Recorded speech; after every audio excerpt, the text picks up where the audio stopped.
Welcome to the Lyfe Be Podcast. In every episode, we dive into the most relatable aspects of life, helping you navigate the complexities of our contemporary world. Let's get started. Hey, and good morning, good afternoon, good evening all over the world. We're back with another episode of the Lyfe Be Podcast. We're excited to have you watch us today.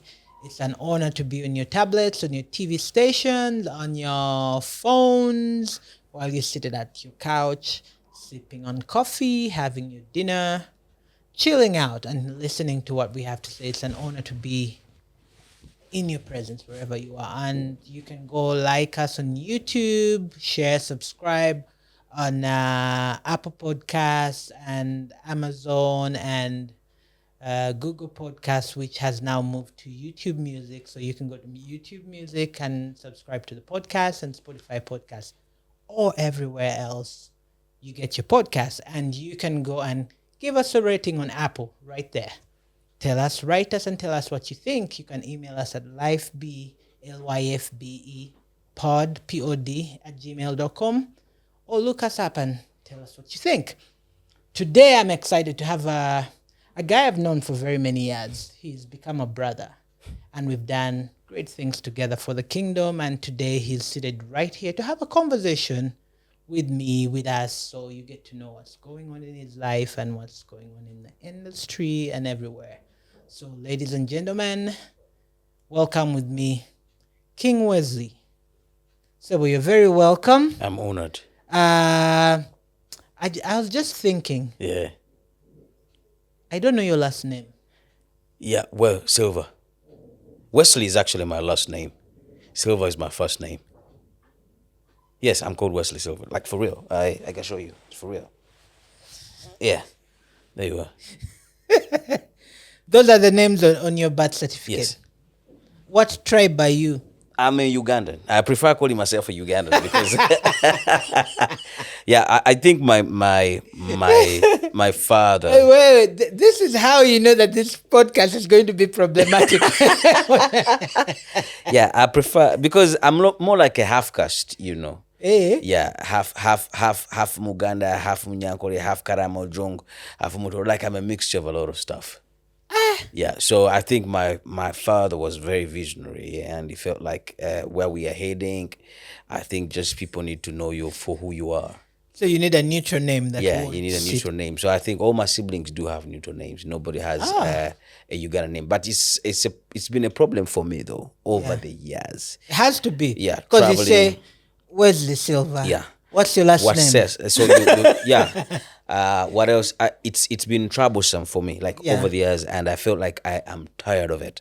I think now with my new national ID and stuff like that, I definitely need to change my name and either call myself King Wesley so that people just take me for the brand I become, or I also add my father's name on it. What was your father's name? I prefer not to say, man. Trust me. It doesn't help. But you would have it. My father's still alive though. Yeah, he's still okay. alive. Yeah, they're all still alive. My parents are still alive. So my mom is 16 years older than I am. So it's Your mom is 16 years older than you. Yes. Which means your mom had you at 16. yeah, Okay. yeah. So yeah, And how old was your father then? my father's old, man. My father is in his late 60s, mid 60s, I think. No, your mother was 16 and your father was how Was old? around 30 something or 20, late 20s, I think. He was an old man. Yeah, he was an old man in the army. So yeah, it's crazy stuff going on in there. So you see a man in uniform those days, you definitely have to quake, or because of the insecurities, then you definitely need a protector. Yeah. And he was available. So my mom was born one daughter from both father and mother. So she she only was an child. only child. Only child. My dad they were in Kampala. They needed somebody to help them and support them and protect them. So here I am now. How many children are you? We are 8 from my mother. I'm the firstborn. You're the firstborn. Yeah. Yeah. All Christian. All of us never drank. I see where the trouble is. Yeah. You're We've the all never firstborn. smoked. We've never drank. We've never done anything to You this. have never? Never. Never even entered club. For real. Miracles still happen. Yeah. I know. I'm sorry, guys. I'm laughing My because first time in club governor Wesley is something else. Yeah, my first time in Club Kavana was when there was the RTV Awards, Radio and TV Awards. Yes. And I was a nominee. So the guy calls me and said, we are around that street. I don't remember it. So then we reached the street, like, we are in Governor. I'm like, yo, wait. So I'm like, okay, it's a what thing. So I was in there the whole time with a glass with a Fanta, remember, so that it's yellow. Yeah, so they know that it's not alcohol. Yeah, so people can, whatever photos you take, it's not alcohol. Yeah, whatever it is. That's interesting. Yeah, whatever it is, yeah. So, what was your childhood like? Kantakaras. Been to 16 schools all my life. Wait, 10 plus 6. Yeah, all my life. You're a problem child. Yeah, I started being expelled from school in my primary 4. Kampala Pirates. It was the first school. Primary 4. Yeah. 1, 2, 3, 4. Yeah. So I've been in schools. The longest time I stayed in school was in Masulita Junior School. That was in my primary 6 to my 7 to primary 7, and that because it was in the village. So my father's friend just decided to get me away from the city centers. Like, let me take you to this government school, Masulita, So that you're not distracted. Yeah, but it was not a good idea because I became the village champion. I visited every student. You know, we're in school, only USO students and I were the ones in shoes. So now, in holidays, my father wouldn't pick me because he knew I was going to be trouble. So the advice They'd leave you at school. Of Mr. Kalemera, may his soul rest in peace. And so I would visit the whole village. I learned how to farm, how to mulching, like everything. The entire of Kachiri, Gobero, Gangu, Masuli, Takatikamu. I know that area, man. You went to every home, literally, of every student from your school. Yes. Wow. Yeah. So that's how I end up being a champion of Hoima Road. I know the entire Hoima Road at the back of my head, every corners, every shortcut. I went to almost all the schools on Hoima Road. I came to Entebbe. I tried some of them. You know, it was crazy. You have a PhD in Hoima Road School? Yes, and I have been almost from Kayunga, from Wakiso to the ends of Kasubi. I've been in almost every police post. I've been arrested there for at least a night or a day for street fighting. That's how I ended up anyway in 16 schools because I was an angry kid. You know, when you're short, you try to prove to a point that you're not short. Oh, you also know you're short. Yeah, I know I'm short. So that's why you were trying to prove that you're short. So you prove a point that you won't squeeze me from here. Yeah, I need to walk tall. So I would hit everybody. I went to Laura's club gym. So trained kickboxing. I know, man. I know. It's a crazy story. I trained kickboxing. You went to a gym to learn kickboxing? Yes. So those days, and my first day in gym, I tell you this. My first day in gym, police raided. It was during day, school hours, police raids. So police raids, and then this time around, police wasn't taking anything else.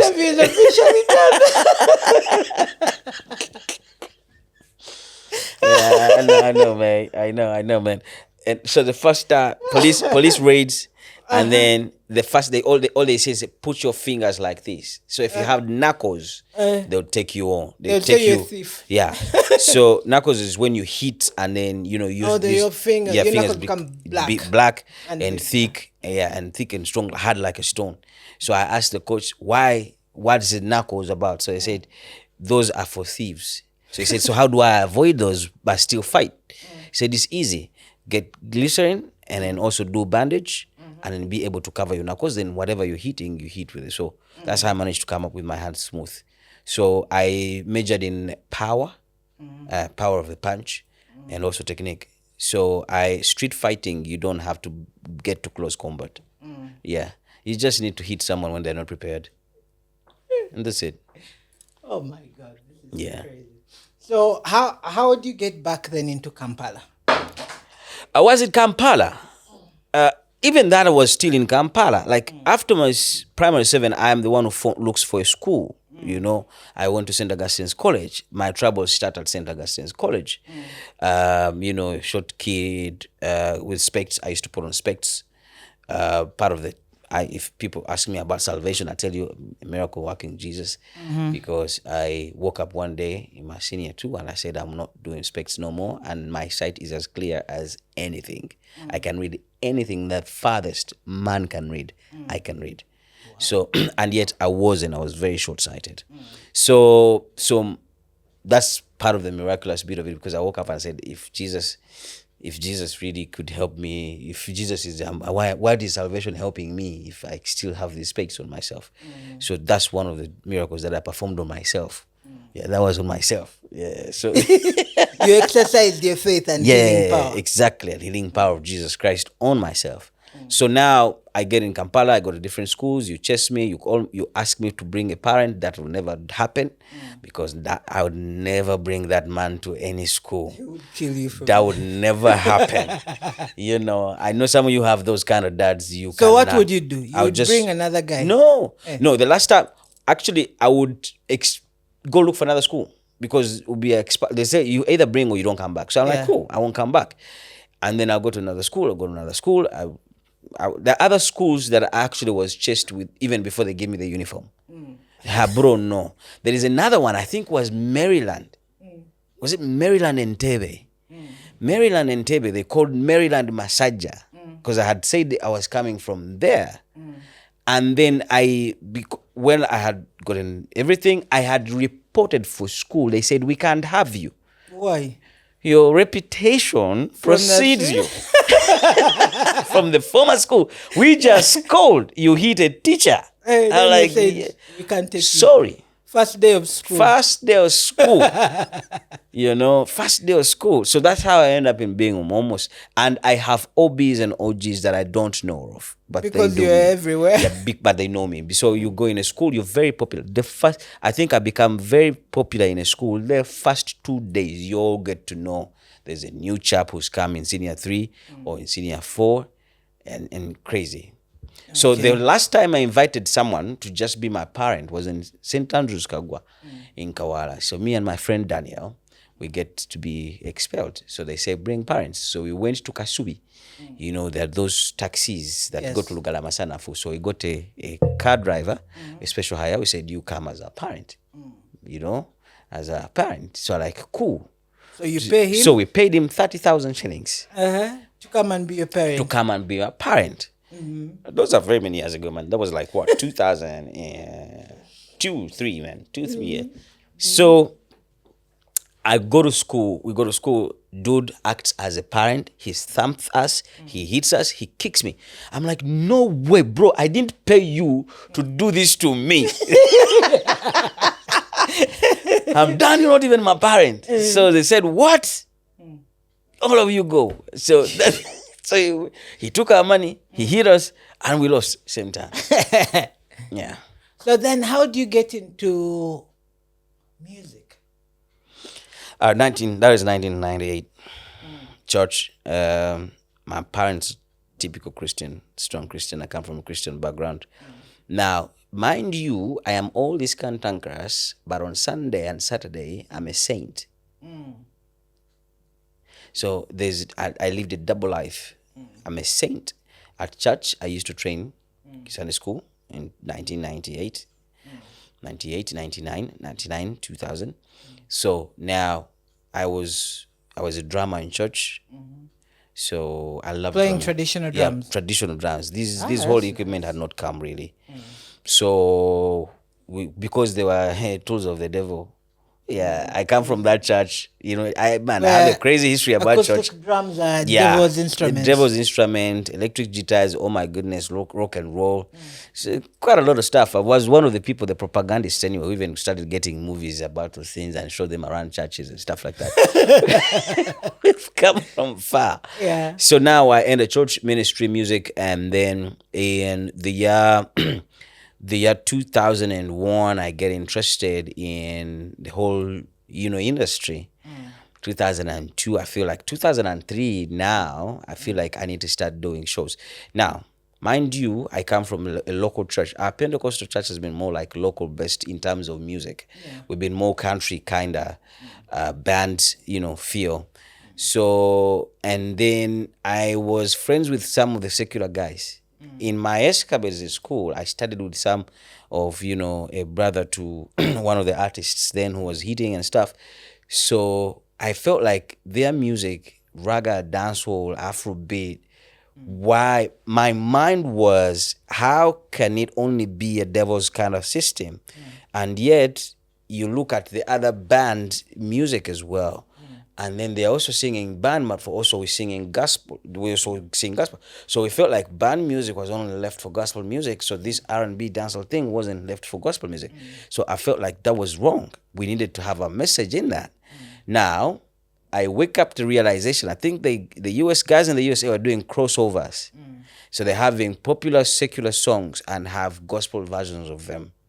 I felt that was cool then, So then I start meeting a few people now, young people who feel like, and I started off with a dance crew now. Yeah, because I felt like I needed to, but I felt like the dance crew thing was a limitation. So I started doing these events in church. I think I remember I started doing these events in church and then started doing youth programs. So the only urban artist then was Sekou Martin, because after I remember some of the shows, I only had Okudi once on my show. Then the other person now was left as was Sekou until he won a car at Top Radio. And then his prices went up. Changed. Yeah, he started asking for 50,000, 100,000. No way. No, was I gonna pay you that? So I let him. So now I started to look for other people who could actually do urban music so that they can contain the younger people in church. So that's when I started looking out for a few individuals. Then we get introduced to gospel nights. Now gospel night was, everybody who felt like can rap, can dance, can, sing, and then coming in and stuff. So now I started inviting them for my events. That was even, I felt, and I felt that was not even good space enough. So I felt like, okay, how about now we go radio? We get the public to understand it. So now that's when I later requested to actually go to a radio station. And one of the guys looks at me and is like, you can never be a radio presenter. You're not good enough. So thank you very much. We can't. That was 2003. After very many years, after 10 years, I became a radio presenter. Now, this is what happens. After I went, I felt so demoralized and demotivated. I felt so bad.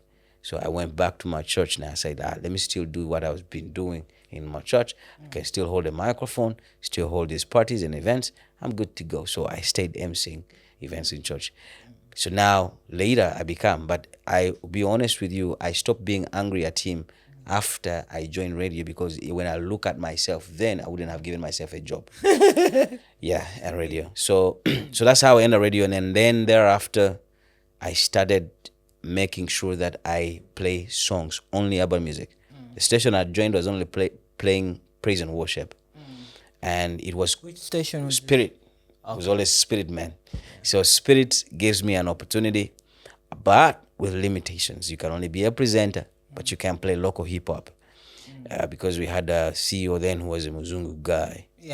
Dan Peters. May his soul rest in peace. And he says, that's local hip-hop. You don't play on radio. So I'm like, cool. So every time he's out of the country, then I play your songs and your songs and stuff like that. So every time I play the local song, my money will be cut. Hey. Yeah. Because they would penalize you. Yeah, they'll penalize. So it reached a time where I would spend 2 months without getting money because they'll redact. And I was okay with it. I never knew this story. Wow. Yeah, I was okay with it because one, I was emceeing. So I was getting a lot of money in emceeing. So the radio thing, I'm like, all right, as long as I'm actually. So now what I started to do is I started encouraging the artists. Like, don't worry, just go invest more money in production. Then I can play this all the time. So that's how I handpicked every artist to start playing their music. And then there are others that I would go to concerts, identify their voices and give them and say, you can't be singing this band music. You should do raga. People like Kenny Bay say, come on, you do a raga dance also. Can you do it? Like I can do it. Like, bring it to me. Like next month I'm bringing it. And then it brings it. It becomes a hit. So even I started nights, DJing, a culture of DJing on Christian radio. It wasn't there and celebrated. I started Swag as a presenter, so I encouraged other Christian radio presenters and to be swagged up and to start being brands as well. So that's how I changed the whole culture, and it was not easy because I paid it with my money. I know. So I remember they even and I started sponsoring now Christian events. So every kind of event that would happen, I would sponsor. So I say, we can't sponsor an event and yet we're not playing the music of this artist. So we have to play their music. So music starts coming. And then my bosses, Tim says, man, Tim is a real deal, man. Tim Sabiti says, I think this cutting money bit of it is not going to work for this kid. Just give him 2 songs, 1 song an hour. Let's accept to give him 1 song an hour. So 1 song an hour, I still needed more. So we started having 2 songs an hour. Now we can have a whole show, Ugandan music. Wow. So that's how, So, and then I do the beat connects. Yes. Because now I kept playing these songs and people didn't know them. Yeah. So, and I wanted events to get out of church. So we go to Centenary Park. I tell people you're paying 10K, but there's nyama choma on it. So it was a nyama choma for people who was coming in. I decided to foot all the other bills and the venue so that we encourage people to come. And then they come and see these gifts, the urban guys. Like, yo, this is it. So even my bosses, their eyes were opened up. They feel like, whoa, I think we need to support this sector. And then just like that, we set off. Wow. So from BitConnect, you start Royal Army.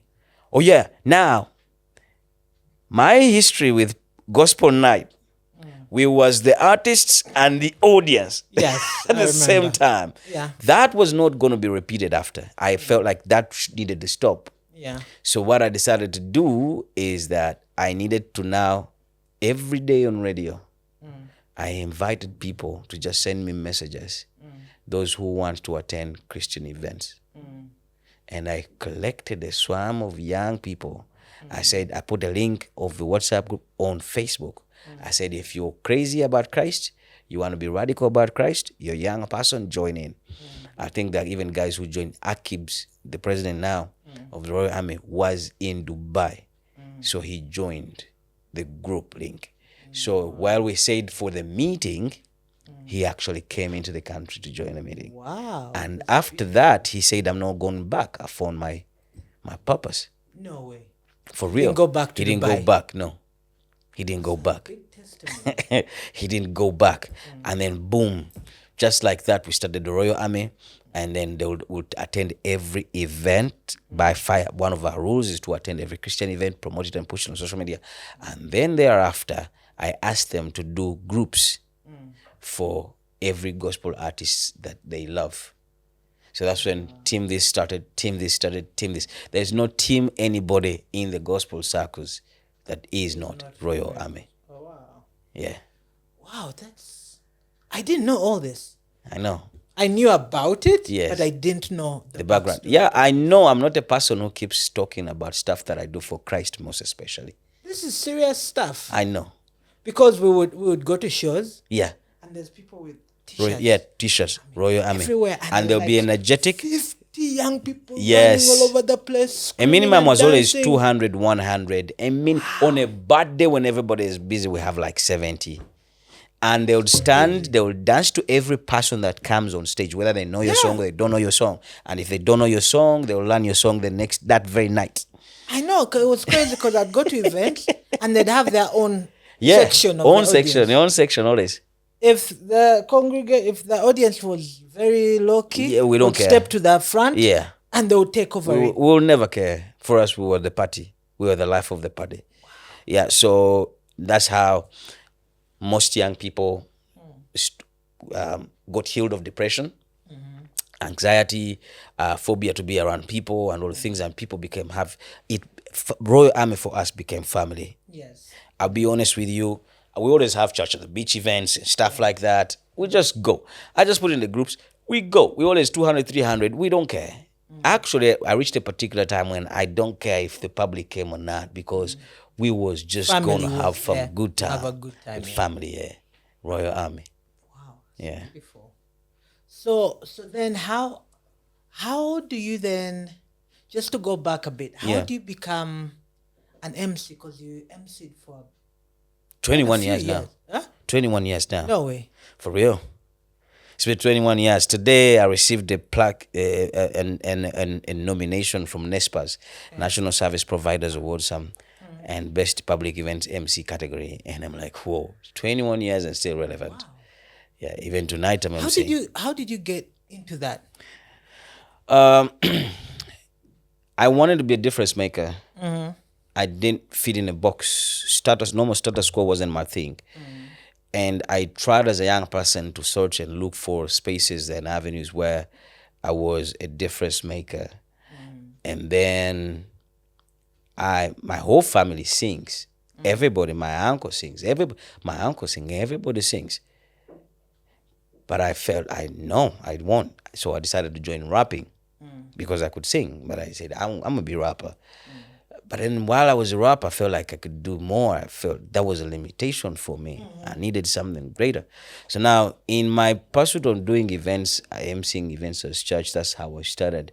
And I remember my first wedding, I was paid 300,000. I said, this is good. This is it. So, but for me, I would MC for you for free. I wouldn't care. Even today, I should still MC for free. Yeah, for me, getting a microphone heals me. Speaking life to people heals me. Being able that I'm the only sane person in this era sometimes really heals me. So MCing, I've been MCing for as long as I can remember. Because you didn't only do Christian events, you went to mainstream. I did mainstream events. I did conferences, awards. I did what? I traveled outside of this country like 4, 5, 7 times to MC awards outside Africa, in different African countries. Like for me, it's a healing space. You know, when you do something that you love to do, but do it for Christ, it's more fulfilling. Yes. Yeah. So I've never been in a space that I know I was born for. I could wake up and an MC about something I don't even know. Yeah. You put me in a tech thing I don't even understand, I will. Petroleum event. Just tell me, now you're going to MC and I just read your program, I'll get you a good show. Any day, anytime. Even if I don't understand what's going on, you'll never know that I don't understand anything that's going on. So that's a gift that I appreciate God for. You know, I've emceed weddings that I don't even know languages, but I found myself doing them, and then boom, I'm good to go. Because you can never call me and say, can you do any language? I'm like, yeah, every language, I'm good at it. Yeah, every. As long as it's in the city center, every language, I'm good at it. You go and learn it. Yeah, just say hello, hi, how are you? Because again, you're intermarriages. No one is going to stick to one language, no. So yeah, we'll find yourself in a common language. It's actually an illusion people always have. People organize weddings because I'm a Musoga and I'm a Mutoro. We should get an MC who knows Musoga and Mutoro. Where are you going to get that?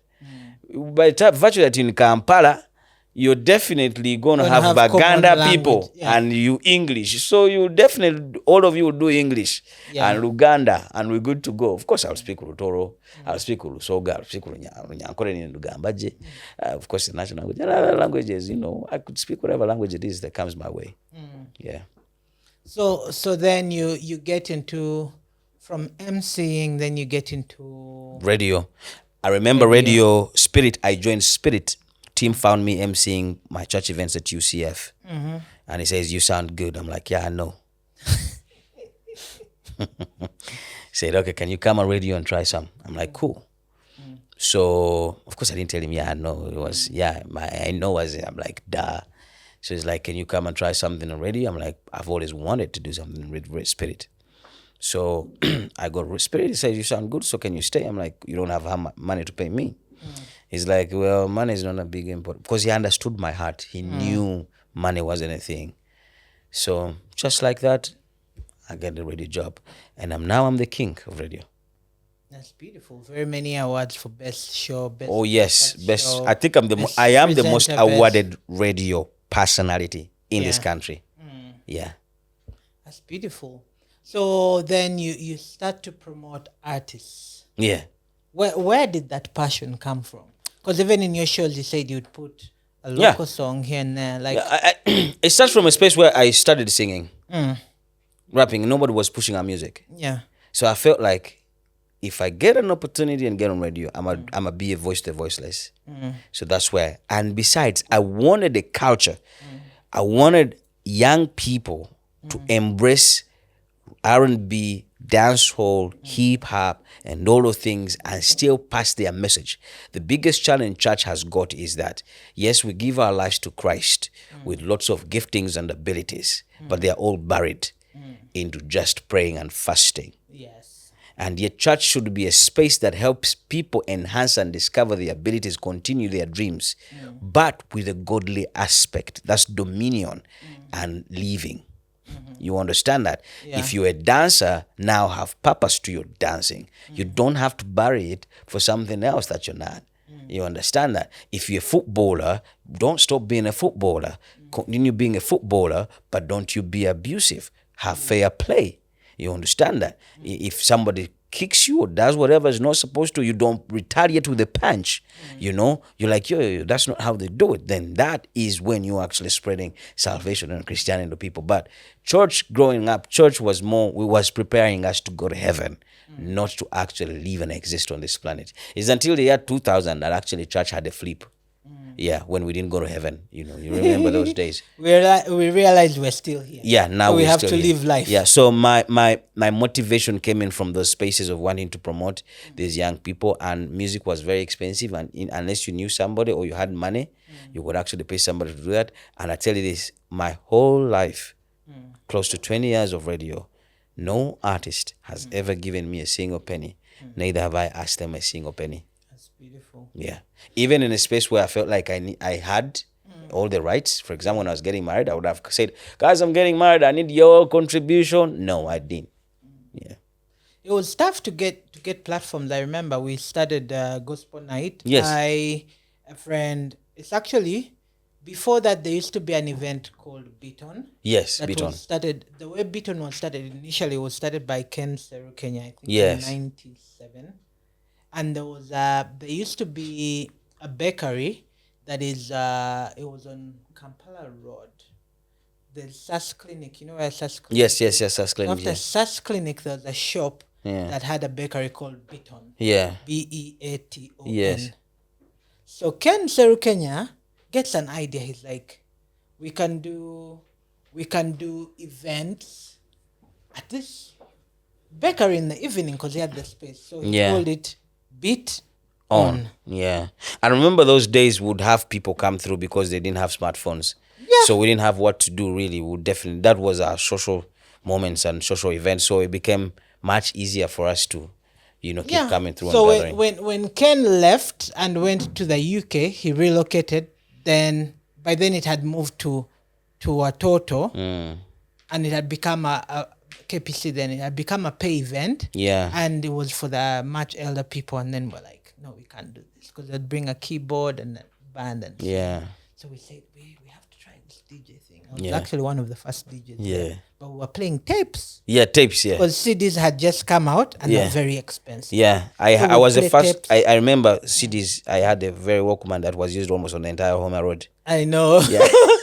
So when we took it from there and we went to Gospel Night, that's why I laughed when he said we were the artists and we're Yeah. the fans, because that was the only space young people could go. Yeah. And then the whole idea was, because I remember Raymond Katugugu then approached me. He had just started working with Power FM. He wasn't a presenter. He was doing something there in the office. And he said, you know what? We can get a space. I think he was a counselor with the station. Yeah. We can get a space where young people can just come and have fun. So I said, good idea. So he gets TLC. He said, we need to take this out of church because church will dictate how we do it. So we took it to TLC Uganda Road. And then everyone who didn't get an opportunity, that was their opportunity. Oh, yeah, that to was come the and opportunity, showcase. yeah. So it was so hard to get our own music and to get, on top of that, quality music. Yeah, quality music, true. People would go and get instrumentals. Yeah. Tunde, Instrumental is tunde, outside or off, tunde. download them from I don't know where, Uh-huh. and then just bring them and just They'll do their go from the freestyle. guys that record tapes. Yeah. Give them tundu, Yeah. tundu, and the guy Tundu. comes, Jesus, Jesus. Yeah. But she's singing to Mother she wrote. Exactly. Yeah.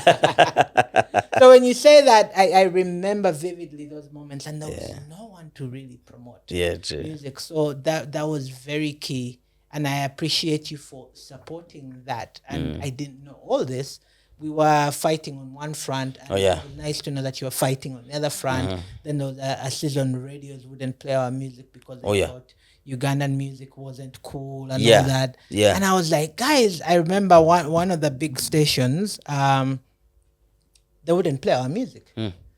So I woke up to when they changed management, I woke up to one of the guys who was the manager. I said, hey, look here. And he had come from a secular station. Because when they gave him a job, they told him, we want you to come back to our Christian station and change the face of the gospel radio stations. So he came and I said, bro, because this was a friend of mine since he was at campus, I said, we need Ugandan gospel artists. Yeah. Then he's like, but my programs director doesn't like you guys' music. So I said, look here, you're now doing events all over the place and you're bringing outside artists. Yeah. And you have to pay them money. You have to accommodate them. We're here. You don't have to pay us money. Give us transport. I know, because that's all we needed. We used to walk miles and miles. You remember those days? Man. You walk from here, you go all the way to Rubaga Miracle Center. You walk all the way to Gaba Community Center for a youth service on foot. On foot, yeah. So I told this guy, if you can just give us transport, we will be there. And this guy said, we'll try and see. And we tried with one song. And they were like, And then I invited the guy to Beaton. It was like an underground army of artists. Oh, yeah. We actually have this much gospel music that is Ugandan in Kampala. Because nobody knew about it. Yeah, they wouldn't. When you say I have a song, they would laugh at you. They're like, and to me, for me, that was my motivation. I felt like they needed to be heard. Yeah. They needed to be, and they also, I remember I removed this whole thing of introducing yourself by the church you come from. Yes. That was important. Then you had to say, number one, for you to perform, who are you? What's your name? And which church you come from. Before you get to which church, that name is not spiritual. Are you born again? Yeah. What kind of music do you do? What church? Who is your pastor? And then some churches would take it as far as bring a letter from your youth pastor. Exactly, yeah. So you'd go, my name is so-and-so. Hi, my name is Sami-K. I bring greetings from my pastor. I come from this church and I bring you greetings from my pastor, the man of God. He has said hi. And yet he didn't know that you're even there. He doesn't even know you sing. Yeah, I know. He doesn't even know that you sing. He doesn't even give you a platform in your own church. Exactly, yeah. Then it was crazy. So to me, those things reached the brim. And I felt like, so I started supporting, pushing. But in the long run, we blundered. Yeah. Because, as a creative, it doesn't matter where your music is. You want to produce your song and it plays. Yes. So we had very many young people who released secular music and gospel music go to play on radio. So they continue doing gospel music. And they were never transformed. So now that over the years, so they just changed they are singing out of experience and gifting. Yes, not out of they just changed platforms. They're exactly. not transformed. Exactly. Yeah. And now that in the long run has become a problem for us. Yeah. And that is where I was going to go to the president of the Uganda. The Federation of Uganda Gospel Artists. Federation of Uganda Gospel Artists. On the last episode, I was talking to Kopi Bly and I was talking about these mistakes. He's one of the founders of the Federation. It's interesting that you talk about this thing. And I left the Federation personally. Yeah. Not left. I was when they started. Go to the side and have a look at stuff. Go. When we started, actually for me, it was something very personal. It was indiscipline. I cannot deal with indiscipline. I know. My patience for indiscipline is like... I deal with that every day, trust me. Yeah. So when we started the current federation, because it had been something else, in that first meeting, they dictated that I would be in charge of discipline. I refused. They dictated. Yeah. They told me, no, you have all these ideas. We've seen you're disciplined. You have a good track record. You've done A, B, C, and D. We want Had they done it like a background check on you? They did a good one. What are you trying to say? So they dictated. Yeah. I painfully took on the office. Yeah. We created a WhatsApp group. We would agree on things And then when we would get into that group, it's like everyone was looking out for themselves. Yeah. And then when you try to say, okay, guys, these are the principles we go by, everyone would break the rules. And they were unashamedly breaking the rules. Yeah. When you tell them, they ask you, who are you? Eh? And when you would say, let's do this, they say, we are looking for sponsors. You bring us sponsors. And I would tell them, why are we looking for sponsors? Why can't we find a place where we can help ourselves? Everyone would come because they wanted to get something. Yeah. Not because they wanted a community where we can build and grow together. And for me, that was a big pain. So every time you called out indiscipline, people would take it personal. Yeah. And people would curse you out. Oh, yeah. Gospel artists, they would say words that I cannot take out. They still do, my friend. Are you serious? They still do. So I just said, you know what, guys? No, but I'm sorry. Adios. But I think I understood, and I started accepting people and dealing with people differently. Why you think someone is Christian or is born again is actually not. Yes. He's in there because he's gifted. He's in there because that was the only opportunity available for him to do what he's doing. Yeah. But he doesn't want to let go of his past life because, salvation is transformational. Yes. There are people who don't want to be transformed completely. And also, it's like, someone going to hospital and they don't want to get healed. They keep dodging medication every single time. Yeah. So we had some of those, still have some of those elements in the Christian circles. And they still sing with a lot of amazing giftings. Yes. But when it comes to their personal life, they have totally failed at that. The gospel they sing has failed to do a job in them. So even now when they deal with me and, they hear them say all those weird things. I try to do a background check on somebody. I got to find out someone is not from a church. He doesn't have a pastor. Because, if someone can't be led, can't lead nobody. Yes. So you get to realize they don't have a pastor where they pastor from. Nobody speaks into their lives. And you even get to realize that even their interpersonal relationship skills with their people, with their family, it's not even there.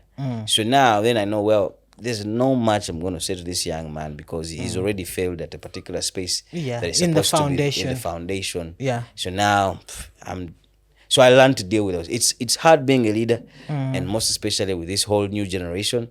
But also more so with entitled, the art field, everybody is a god. I know. Because they are creators. And that's a fact, and that's that's a God-given ability. They are gods and they are creators. So everybody feels entitled to their opinion. And then everybody knows they are right. You understand? It's like telling an artist, I think this song is not good enough. They take offense in that. Yes. And yet the person who's telling them is a professional at it. He's speaking at it from a professional perspective. Yes. But someone doesn't want to hear it. So we all behave like you don't want someone tell you that your kid has a big head. And actually, your kid has a big head. But you want someone to say your baby is cute and yet your baby is not cute. You understand that. So no one wants to hear that. But again, when it comes to creatives, it's worse. So, and they live off praises of people because that's what they want. And they forget that's also an attribute of Lucifer as well. So it's a complex space altogether. How do you deal with that? I'm level-headed. I have been here longer than almost everybody else. And big-headed. They can't bully you. Times 4. Your A is A. You don't tell me A and a half. I'm 40 years old, so I don't care what you all say. You understand that? You can't move me. Yeah. So there is that in me that I know. And the other advantage is that I have seen almost 98% of the current art industry come into formation. Yes. So I know how they've all That's come true. through. And even today when somebody comes, I know how they're going to end. There are kids who can bring a song at the station and I tell DJ Ray, a music director, I'm like, yo, bro, just take that. That's the only thing this kid is bringing. Just don't give him any advice. Don't worry. Just don't. Because you feel frustrated. And then their character is always the same. Like every kid who walks into a particular door, I've seen that character with somebody. Yes. I know how an artist is going to end. And I sound like a prophet to them. And yet But they because don't- you've seen it that because I repetitively. have seen it repetitively, and I keep telling them, you're going to be like this. And even that cuts even across to even ministers and pastors. Yeah. I have True. even told some pastors that you're going to separate. It's Like, a no, for us, we character can't thing. separate. Yeah. Wow, for us, we are different breed, blah, blah, blah. After a period of 2 years, they do. Yes. You know? I'm like, I saw it coming. How did you see it coming? I'm like, I've been here. I've seen that. I'm a student of church. Yeah. So there is that space also. And how do I deal with it more? Is because I know everything that I do, I don't do it unto myself. I am doing it for the Lord. Sami, no matter how much you love whatever's going on, gospel music, whatever, or even the gospel, you'll never love this church more than the person Jesus who loves it. died it for it, who True. died for it. That's very true. So when I look at myself, I'm like, I can't even die for all of y'all. I don't think I can even die for my wife. You know? So yeah. So I give myself that leeway. It's tough. I remember, I've helped a bunch of artists come up, Oh, but yeah. you get to Johnny a place. Man, home project. Yeah, you get to a place where people are like, dude, why are you telling me this? Because now they're stars. And you're Yeah. like, I am telling you this because I see where you're going. They're Yeah. like, no. I can't be like that. And then you tell them, you're doing this, you're going to be like this. And then they say, see, now he's cursing us. And I'm like, guys, can you just, these are people you've done their projects, you've produced them, you've paid for Yeah. them. And then you wake up in the morning and they say, you love people too much Yeah. that you get out of your way. Just leave us. Just leave us. And I'm Exactly. like, And you so see, artists are very hard. they're people. hard. But you see, the other thing that has given me peace of mind over the years is that everything that I have done, I have not done it for that particular individual. Oh, yes. I have done it for my Jesus. Like I love doing it. Yes. Like nobody can break my heart. I still, up to date, I still support upcoming artists. You have a special grace.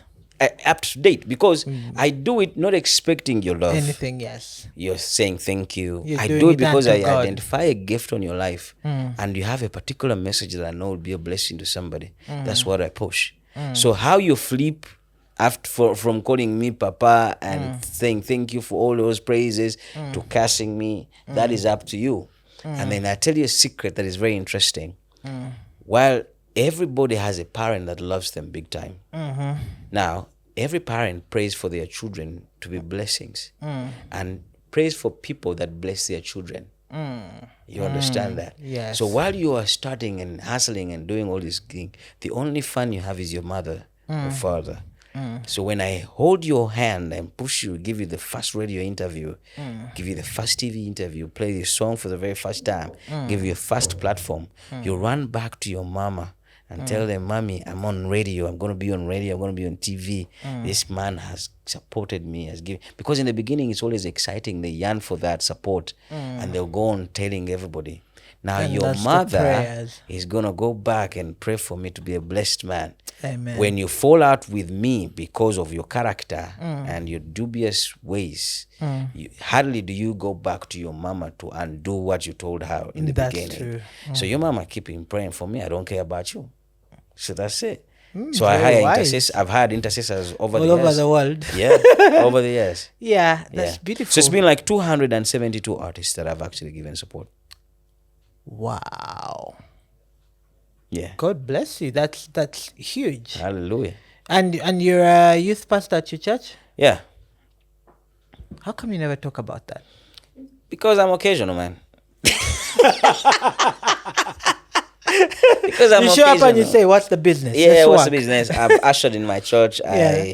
I've served in my church. I'm still, my whole life is church, man. Yeah. Yeah, so. I'm actually impressed that you're still at that church all these years. Yeah, where I go? With your schedules, with the commitments you Yeah, have, yeah. I'm very impressed. Yeah, the issue is, and that's a challenge that I've fallen out with most leaders in this city. Yes. Church leaders who keep coming. When you're my friend, you probably feel like I'm going to come and pray from your church. Yes. Yes, I'll come and pray once or twice. Yeah. But You'll that just doesn't mean that visit. that doesn't mean I have You to know, submit join. to your ministry. Yes. So we've all fallen out because they probably feel like Wesley is going to submit to me. So I say no.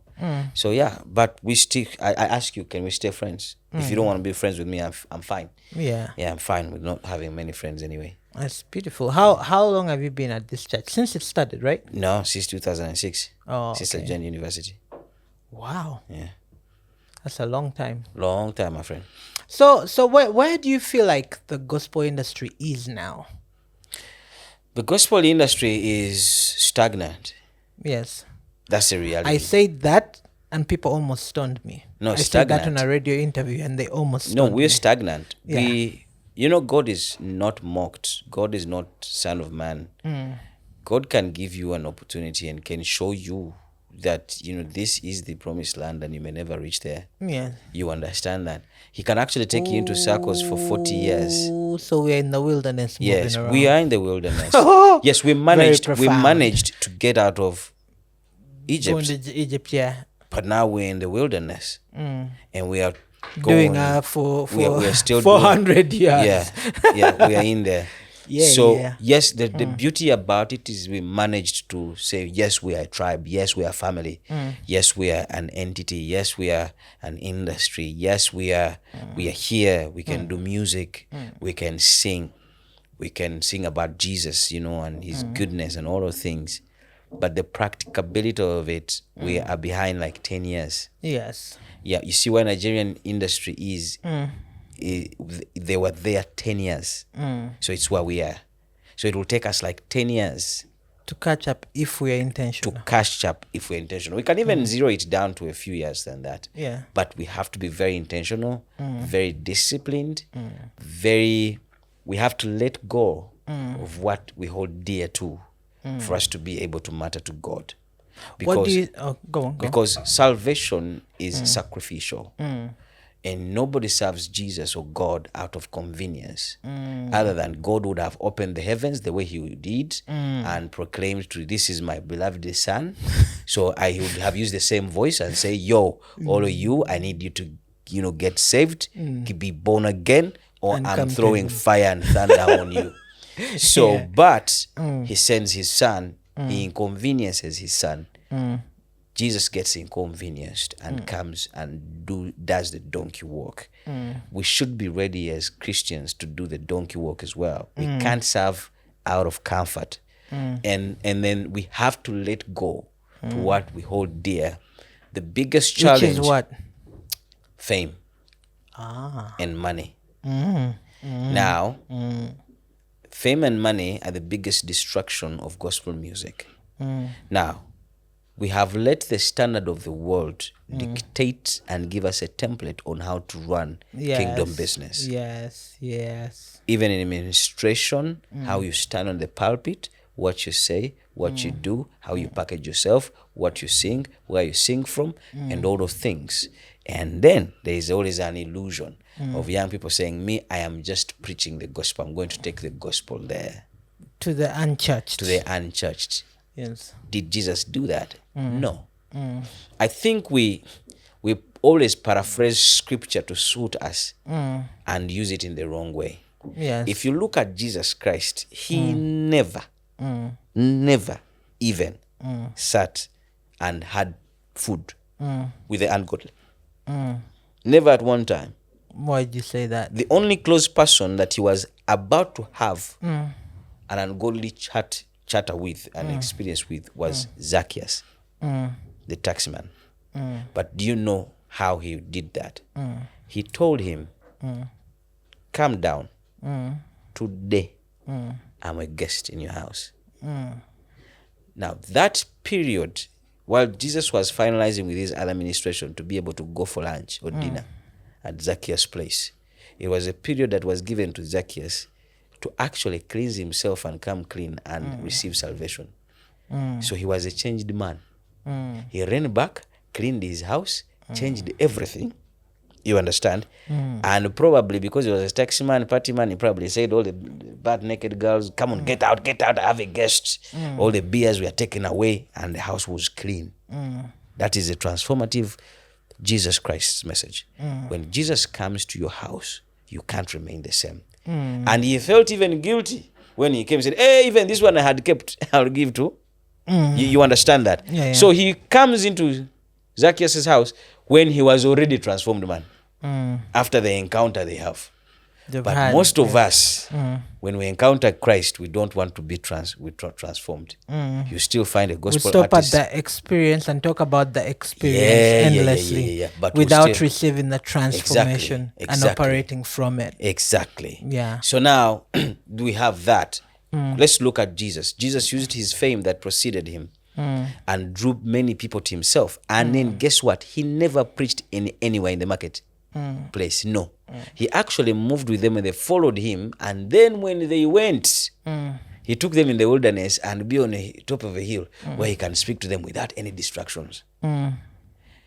Your music as an artist, as a minister, has to act as a hooking platform. That someone's listened to it. I'll tell you this. I'll give you an example.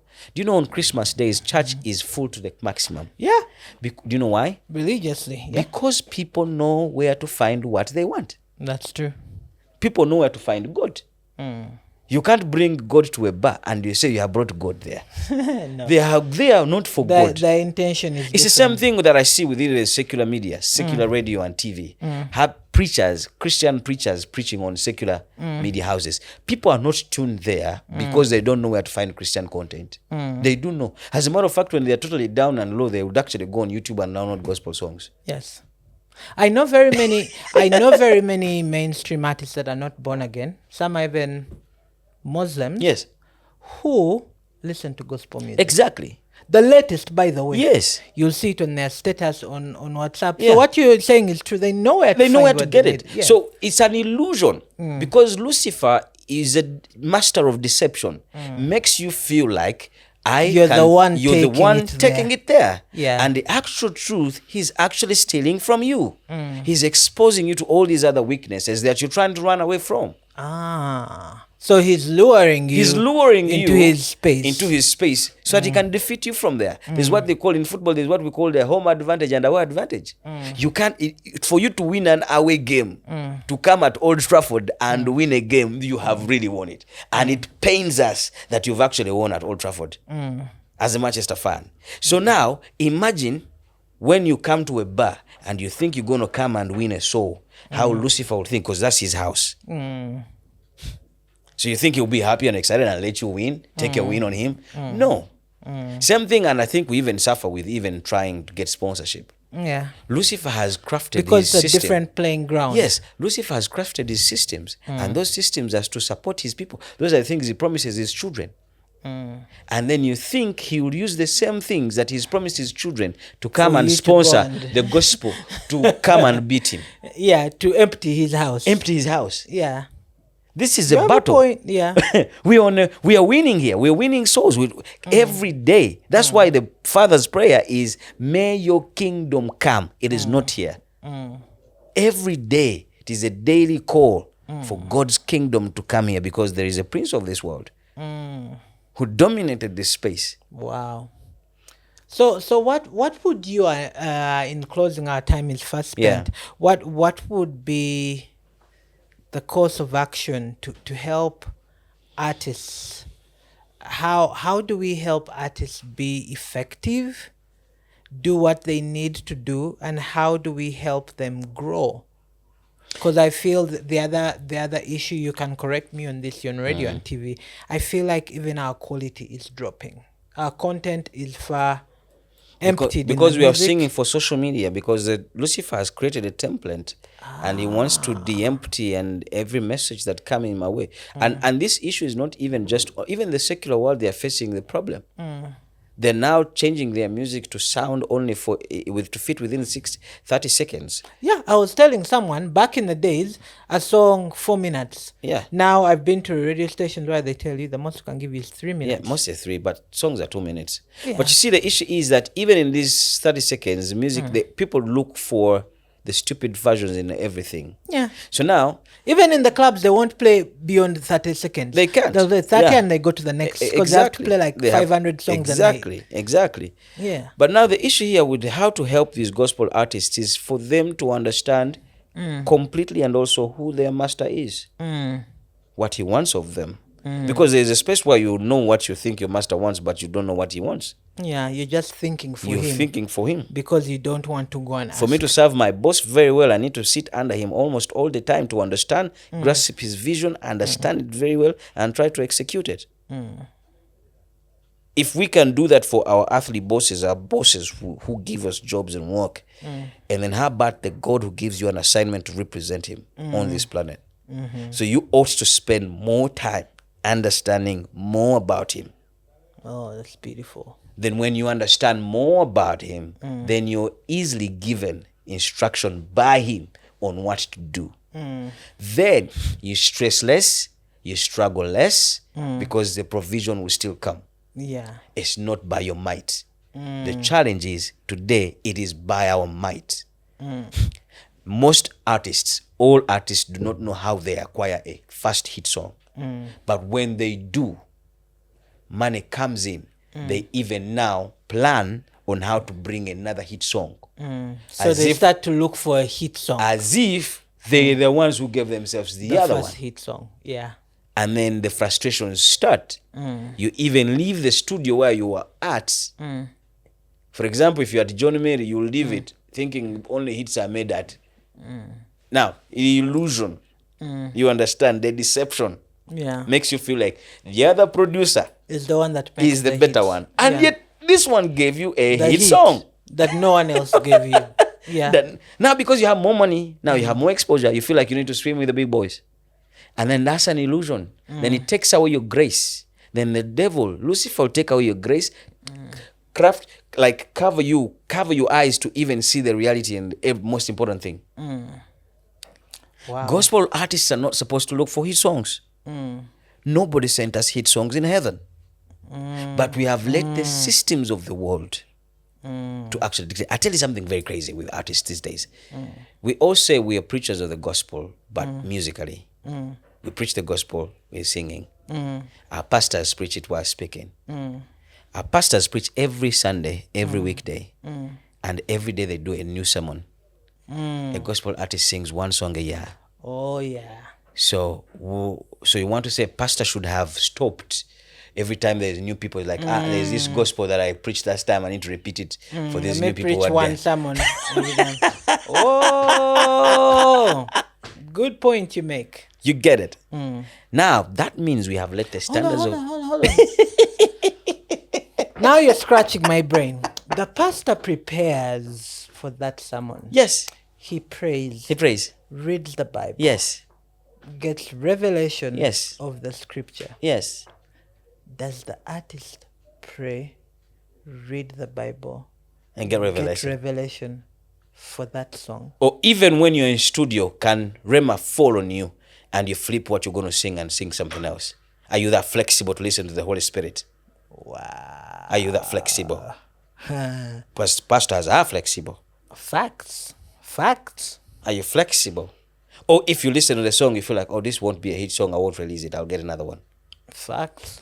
I'll help artists understand that they are conduits. They are conduits. They are pipes that God delivers particular information. I'll tell you how it works. This is how it works. When God knows that Sami-K has a fan base of 200 people, and those 200, there's these 3 that are troubled and stressed, but they love Sami-K's music, He'll give you a song. For those ones. For those. You go to studio, you release it, you're like, wait. This one I'll release it after. You get it? Then you go back, go do another song, release another one. Yes, we will be excited, the Sami-K. But there is a message that you're sitting on that God gave you, God breathed to you to actually deliver. And then you get hold of it. God will like, nah, it's okay. Let me get a Daniel. So these people still listen to Sami-K's music at Spirit. Yes. So Wesley, they listen to Wesley as well. Yes. They love him as a presenter. Yeah. So Wesley, if Wesley makes them love this song or plays this song, they'll listen. So okay. So he gets a Daniel. And he gives it Daniel. He gives Daniel the message. To Wesley, so Daniel, to the station. While you're there, you hear your exact message being sung by someone you have never met. You do not know of, and they know that even your song exists. And then that message is delivered. While you're keeping your song. So your song becomes irrelevant. Exactly. Fire. God drops rema on people who are willing to serve him. So artists should stop, gospel artists should stop looking for hit songs, stop wanting to be relevant, stop wanting to have praises of people, of men, because that's the exact reason that Lucifer was thrown out of heaven. We serve a jealous God, and people think that when he says I'm jealous God, he's talking about you going doing witchcraft. No, he's actually talking about you trying to partake of what belongs to him. He can do everything else, but he can worship himself. So when you there standing as his ambassador, can the praise go to the President of the Republic of Uganda, not you, His Excellency, the ambassador? So basically what you're saying is we become the idols we worship. We receive that. We crave for it. Self-exaltation. Exactly. And that's why. And then we idolize and ourselves. That's why we find a lot of stress when we are not accepted. But remember, we are dealing with Christians who know their Bible, who there is a thin line between idolizing an artist and worshiping them. So they rather not give you the full energy you get from the secular world because they want to reserve it for God. And you think they don't like you. Then we run from them, that they don't understand, and then we go where we can get the praise. Where they will sing praises to you. And yet here they love you, they accept you as a vessel. They're just not agreeing with what you're doing. They're not willing to completely worship you like the way the world worships its people. Because there is a God in there that they have to worship as well. So because you're an artist and with the standards of the world that has been put up, you feel like you need to have the same praises the other secular artists are receiving that Lucifer is promising his people. Wow, very profound. You know, we can stay here the whole day. We have to close this episode. But anyways, thank you so much. Honor is all mine. Thank you for being the pillar you are in this industry. I know you've come very many years, a long way, and you don't talk about the things you've done. We've just had some of them. And I want to publicly acknowledge you and appreciate your impact on this industry. I tell people we started out many to fight for this industry to see it grow, and many got tired, others got led astray by fame, by different things and different vices, and some just got discouraged because nobody had the passion. You know how passionate people can be. Had the passion and they decided to go into other things, but you have stayed and you have stayed with the principles and constantly encouraged, because I've been to your office when you're talking to artists and you're telling them this is rubbish. This is rubbish. Need to be on the straight and narrow. I'm candid, man. So, and I appreciate that, and I appreciate the platforms you keep extending, because I see a lot of young up and coming artists that you support, that you encourage, that you even take to studio. You've created a whole awards to appreciate them, and thank you for the honors. I got a Lifetime Achievement Award from the Royal You've done Awards, this. Come on.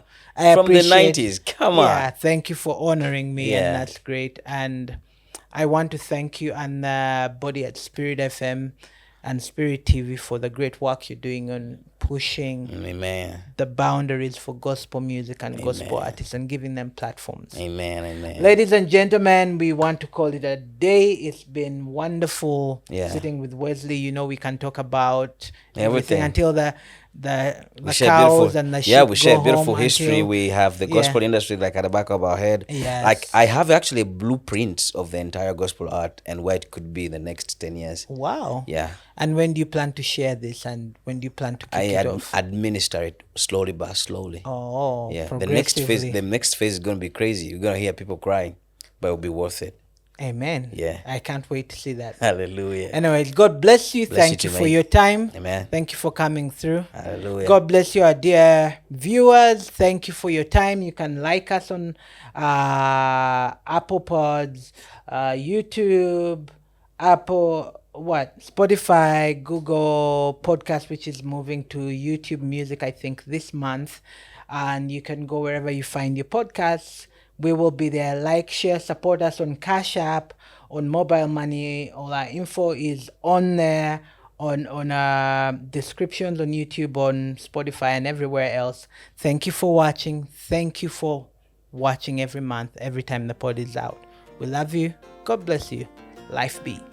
Bye-bye. Thank you for tuning in to the Lyfe Be Podcast with Sami-K. Your support means the world to us. please leave a comment, subscribe, and share to help us grow and continue bringing you valuable content. We appreciate you.